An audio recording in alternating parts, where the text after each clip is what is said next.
Hi, it's Steve with you for another episode of Astronomy Daily. It's the 20th of May 2024. Astronomy Daily, the podcast, with your host, Steve Dunkley. That's right, on this show today, we're back again with a couple of quick ones for you. The first one is Boeing Starliner has delayed again. They seem to be pretty good at that. Delays at the airport, at the launch pad, nothing ever changes. Imagine travelling off Earth one day and they lost your luggage. That would be a nightmare. I'm sorry, sir. Your undies are headed for Uranus. Stop it. I couldn't resist. What else? Okay, Blue Origin seem to be having fun with the oldies. They've set another record with the oldest astronaut in space. So it's not you then, Steve. Very funny. I'm not even close to that record, Hallie, and you're even further away. You're only, a year and a half old now, are you? A lady doesn't tell her age. Oh, really? I just did. Heavy sigh. Just goes with the job. No privacy being a huge celebrity AI, is there?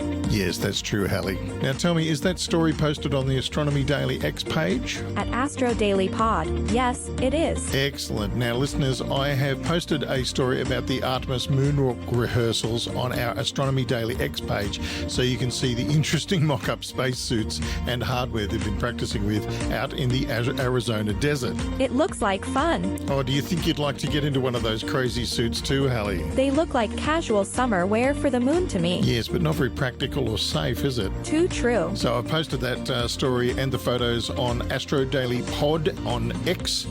So go and check that out. And let's get into it, Hallie. Okies. Here we go.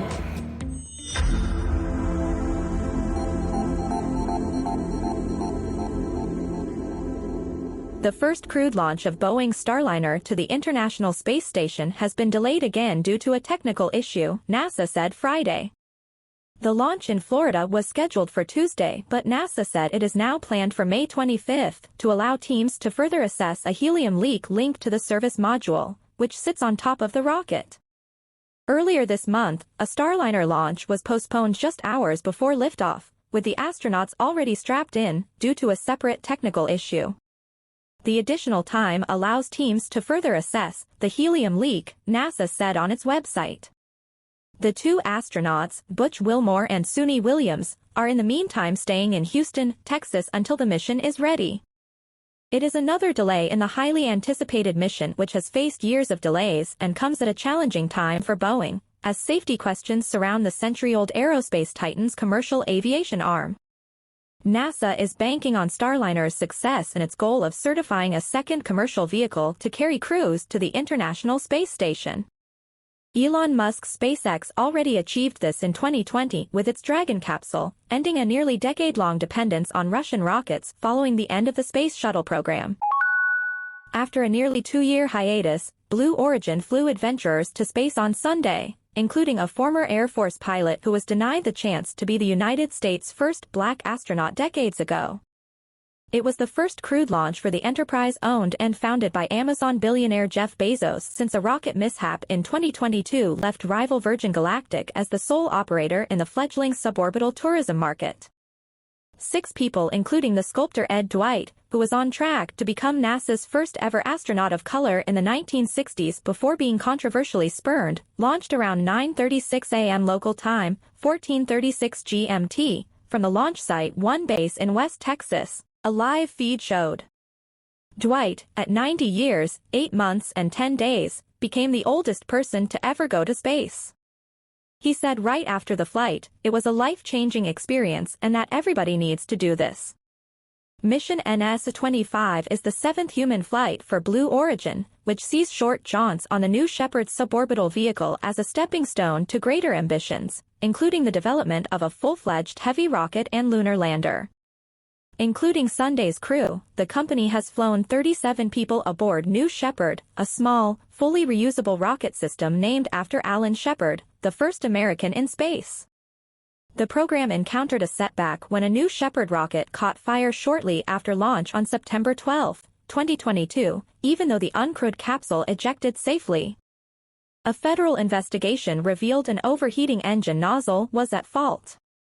Blue Origin took corrective steps and carried out a successful uncrewed launch in December 2023, paving the way for Sunday's mission. After liftoff, the sleek and roomy capsule separated from the booster, which produces zero carbon emissions. The rocket performed a precision vertical landing. As the spaceship soared beyond the Kármán line, the internationally recognized boundary of space 62 miles or 100 kilometers above sea level, passengers had the chance to marvel at the Earth's curvature and unbuckle their seatbelts to float or somersault during a few minutes of weightlessness. The capsule then re-entered the atmosphere, deploying its parachutes for a desert landing in a puff of sand. However, one of the 3 parachutes failed to fully inflate, possibly resulting in a harder landing than expected. Asked for comment, a Blue Origin spokesperson stressed its system was designed with multiple fail-safes. The capsule is designed to safely land with 1 parachute. The overall mission was a success, and all of our astronauts are excited to be back.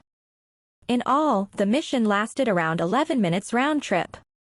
Bezos himself was on the program's first-ever crewed flight in 2021. A few months later, Star Trek's William Shatner blurred the lines between science fiction and reality when he became the world's oldest-ever astronaut at age 90, decades after he first played a space traveler. Dwight, who was almost 2 months older than Shatner at the time of his flight, became only the second nonagenarian to venture beyond Earth and finally into space. You're listening to Astronomy Daily, the podcast, with your host, Steve Dunkley.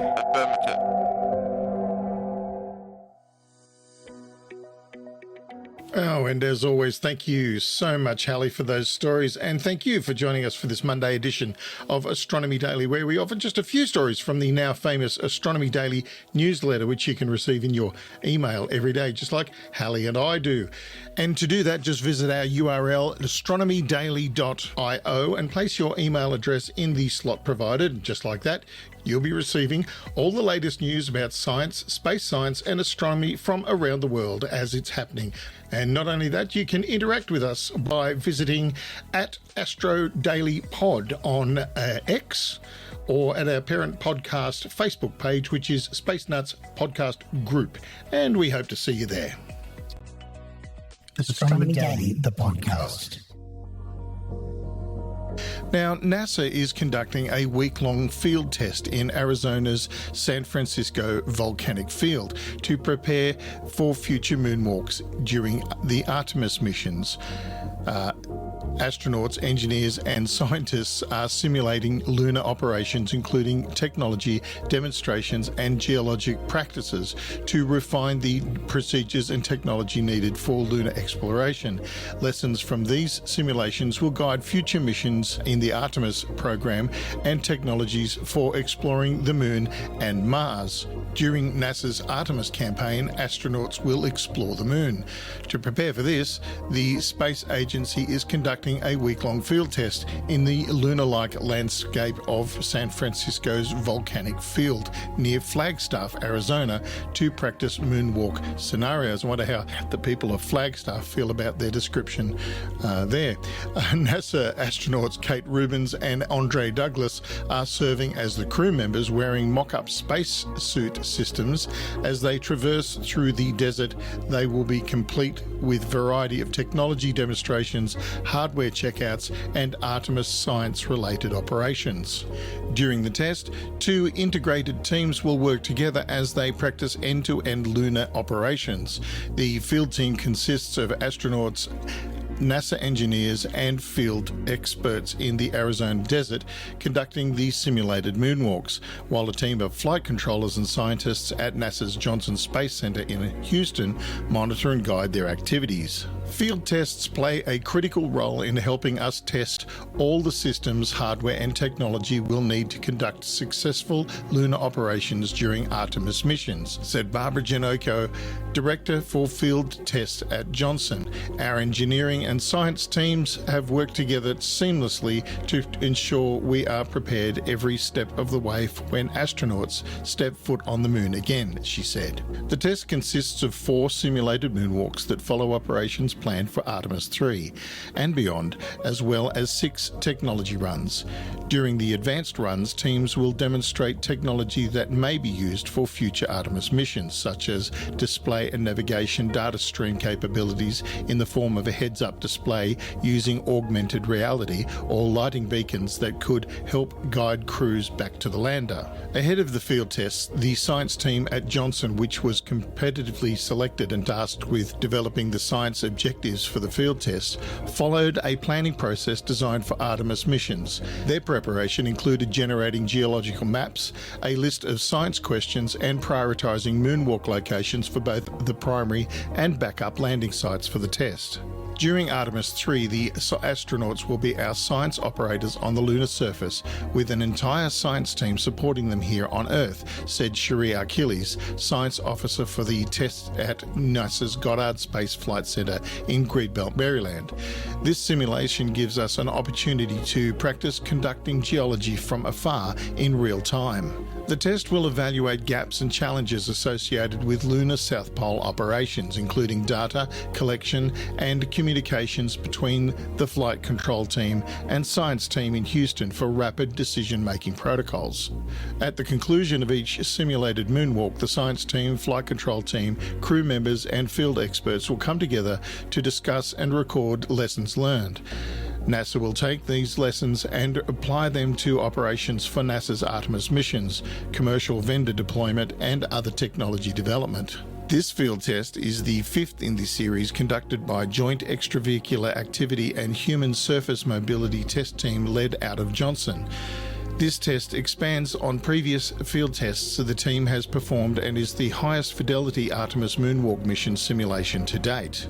And listeners, if you would like to head over to X, to the Astronomy Daily page on X, which is at Astro Daily Pod, you'll see this article plus the photographs of the amazing equipment that they are carrying around in these mock-up spacesuits that they are wearing. It's quite remarkable. NASA uses field tests like this to simulate missions to prepare for deep space destinations. The Arizona desert has been a training ground for lunar exploration since the Apollo era because of the many similarities to the lunar terrain, including craters, faults, and volcanic features.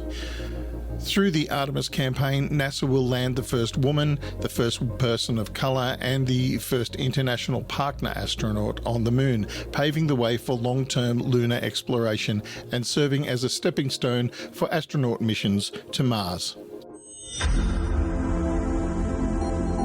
So thanks for sticking with us for another episode of Astronomy Daily. It's been great having you, and I hope you've really enjoyed today's show. Oh, I did. And I still want to try out one of those summer-style spacesuits.